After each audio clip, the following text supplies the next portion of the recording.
Vincent Harvey pour On roule au lac. Aujourd'hui, j'ai décidé de vous présenter dans la mini-série Qu'est-ce que ça change, le Nissan Kicks et le Nissan Kicks Play. Parce que c'est une question qui revient couramment dans mes messages. Qu'est-ce qui les diffère entre ces deux modèles-là? Et on fait le tour maintenant aujourd'hui.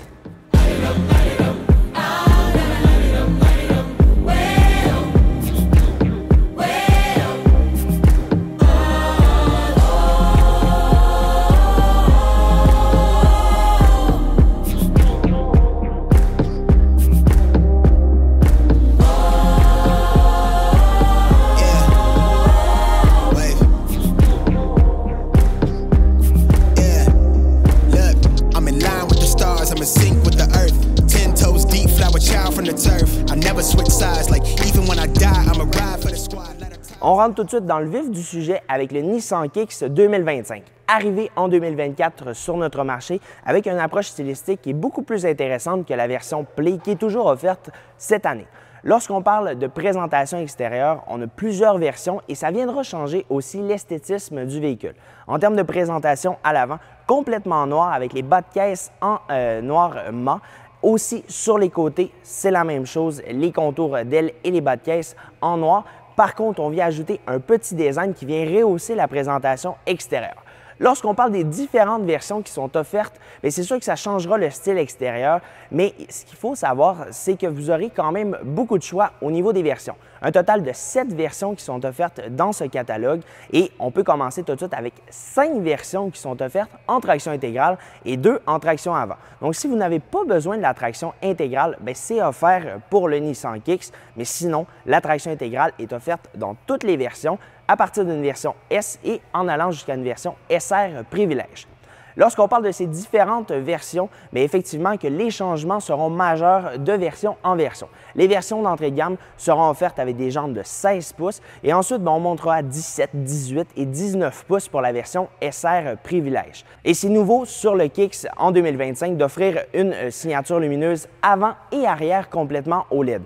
Dans le passé, avec le Nissan Kicks, c'était uniquement halogène, mais là, c'est réglé. En 2025, on offre les phares OLED à partir d'une version S et ça jusqu'à une version SR Privilège. En termes de design, beaucoup plus carré avec une présentation rehaussée au niveau du style. Aucun chrome, ça j'aime ça. On retrouve uniquement du noir lustré et ça dans toutes les versions. Lorsqu'on parle maintenant de design au niveau des bas de caisse, les pare-chocs, là, ce sera le même style, un petit peu quadrillé pour venir rehausser cette présentation. Au niveau des inscriptions, le Kicks sur le panneau, on aura aussi la version et s'il s'agit d'une traction intégrale à la droite. Le logo Nissan n'est pas en chrome, il est en noir et blanc, ce que j'aime particulièrement. Et on a aussi le becquet qui vient rajouter un look un petit peu plus sportif. Lorsqu'on parle de capacité cargo avec le Nissan Kicks de nouvelle génération, on peut passer jusqu'à 1699 litres lorsqu'on vient rabattre la deuxième rangée de sièges. Et en termes de capacité de remorquage, c'est malheureusement nul. Le manufacturier ne recommande pas de remorquer avec ce véhicule-là.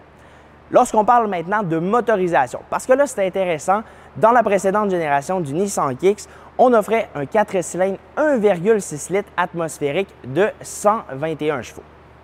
En 2025, on vient rehausser la puissance de 19 chevaux, changer cette motorisation pour venir jumeler un 4 cylindres 2 litres atmosphérique qui passera à 143 chevaux. Donc, je n'ai pas besoin de vous dire que ça demeure beaucoup plus dynamique et lorsqu'on appuiera sur l'accélérateur, on aura un petit peu plus de puissance, ça c'est certain. On a fait le tour du Nissan Kicks 2025 et parlons maintenant du Nissan Kicks Play. Il a été introduit en 2017, on l'a connu avec le nom Kicks et en 2025-2024, on a décidé de renommer ce véhicule-là pour lui donner la nomenclature Nissan Kicks Play. Donc, ça viendra changer uniquement le nom à peu près parce que lorsqu'on parle de son design, c'est exactement pareil lorsqu'on a lancé le véhicule. On arrive avec une présentation à l'avant et un style un petit peu plus rond, la signature de chez Nissan avec le V-Motion au niveau de la calandre et 2 groupes d'options seront offerts, donc ce qui viendra changer aussi la présentation extérieure. Dans le cas ici, je vous avouerai que je trouve ça assez beau quand même. On vient mélanger le chrome et le noir lustré. Les jantes aussi de 17 pouces se joignent à merveille. Contours d'aile et bas de caisse qui seront en plastique noir pour donner un look un petit peu plus aventurier quand même au Nissan Kicks-Play. Et lorsqu'on parle de motorisation sous le capot, une seule motorisation. Le 4 cylindres 1,6 litres atmosphérique de 121 chevaux qui lui permet quand même d'avoir toutes les performances dont vous aurez besoin. Ce n'est pas nécessairement un véhicule de performance, ça c'est certain, mais pour l'économie d'essence, on vient jumeler ça à une transmission CVT et également, on n'offre malheureusement pas la traction intégrale dans le cas du Nissan Kicks-Play. Sur le point du design, le Nissan Kicks n'a pas nécessairement pris tant d'âge. Effectivement qu'avec la nouvelle génération du Kicks, bien là, on vient quand même lui ajouter quelques rides, mais c'est assez mineur. Les ailes avec les lignes comme en superposition viennent donner un look un petit peu plus large, plus massif, mais qui n'a pas nécessairement vieilli. Ça, c'est ce que j'aime. Lorsqu'on parle de l'arrière, signature lumineuse qui est très présente dans le panneau, on n'a aucun béquet, donc au niveau du look un petit peu plus sportif, on a mis ça de côté. Ensuite, lorsqu'on parle de capacité de remorquage, malheureusement, elle est nulle. Et lorsqu'on parle de capacité cargo, on est à 741 litres et on peut passer jusqu'à 1054 litres. Donc, vous aurez compris qu'on a une différence quand même de 198 litres lorsqu'on parle du Nissan Kicks-Play et du Nissan Kicks. Donc, c'est ce qui conclut quand même l'extérieur du Nissan Kicks-Play. Du Nissan Kicks-Play, je vous parle de la présentation intérieure. On n'a pas fait de changement majeur depuis son lancement en 2017, mais on a quand même tout ce dont on a besoin à bord du Kicks. Lorsqu'on parle de présentation, majoritairement du plastique, on est venu donner du petit plastique texturé pour donner quelque chose d'un petit peu plus premium, des surpiqûres sur le volant, mais on est dans la simplicité. Écran de 17 pouces lorsqu'on parle du système d'infodivertissement et le système d'instrumentation sera à la fois numérique avec un écran où on aura toute l'information, mais également un cadran analogique pour avoir notre vitesse. Lorsqu'on parle d'espace, c'est très bien, autant au niveau des jambes, au niveau de la tête, vous allez avoir amplement d'espace et même aux places à l'arrière. Le Nissan Kicks vous offre légèrement plus d'espace, mais rien d'extrême. Et en termes de vision globale, mais on voit très bien tout autour du véhicule. Donc, le Nissan Kicks-Play se démène très bien, mais si vous êtes à la recherche d'un ordinateur sur roue, c'est plutôt le Kicks et c'est là qu'on s'en va maintenant. Lorsqu'on parle de présentation à bord du Nissan Kicks de nouvelle génération, on a quelque chose qui est franchement plus technologique que par le passé. 12,3 pouces l'écran d'infodivertissement.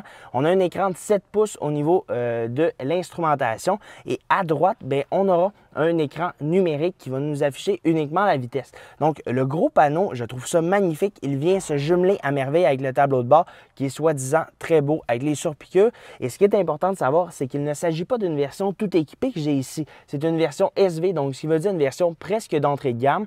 Et les matériaux, l'agent de Suède ici, le plastique avec les surpiqûres, l'aluminium brossé que je trouve très beau et qui vient rehausser la présentation. Les plastiques, on n'a pas de plastique noir lustré, ce qui est merveilleux parce qu'on retrouve ça dans à peu près 90% du marché. Ici, c'est du plastique Grima que je trouve très beau. Et même l'assemblage, on appuie sur les plastiques, ça ne craque pas. Donc ça, c'est génial. En termes d'espace à l'avant, un petit peu plus spacieux que le Nissan Kicks-Play. Et lorsqu'on parle des places à l'arrière, plus spacieux aussi pour les passagers. Donc ça, c'est génial. On a vraiment fait du bon boulot au niveau du Kicks de nouvelle génération. Et c'est ce qui termine la présentation intérieure du Kicks-Play et du Kicks. Je vous dirais que j'ai un petit coup de cœur au niveau du Kicks, mais il reste quand même à parler du prix et c'est là qu'on s'en va maintenant. À l'exclusion de leur nom, Kicks, c'est à peu près les seules choses qu'ils ont en commun. Lorsqu'on parle de motorisation, de design, d'intérieur et même de plaisir de conduire, il sera bien distinct l'un et l'autre. Donc, si l'on parle de prix maintenant avec le Nissan Kicks-Play, 23 974 $ pour une version S et on peut monter jusqu'à 27 974 $ pour la version SV tout équipé en incluant les frais de transport et préparation. Lorsqu'on parle maintenant du nouveau Kicks 2025, mais là, dans ce cas-ci, on débute à 29 970 $ pour la version S à traction avant et on peut aller avec une version SR Privilège à 37 670 $ en incluant toujours les frais de transport et préparation. Donc, il y a quand même une bonne différence entre les deux, mais il s'agit de savoir qu'est-ce que vous voulez concrètement et point important, le Nissan Kicks que vous connaissez, bien, vous le connaissez malheureusement. Ça va être le moment de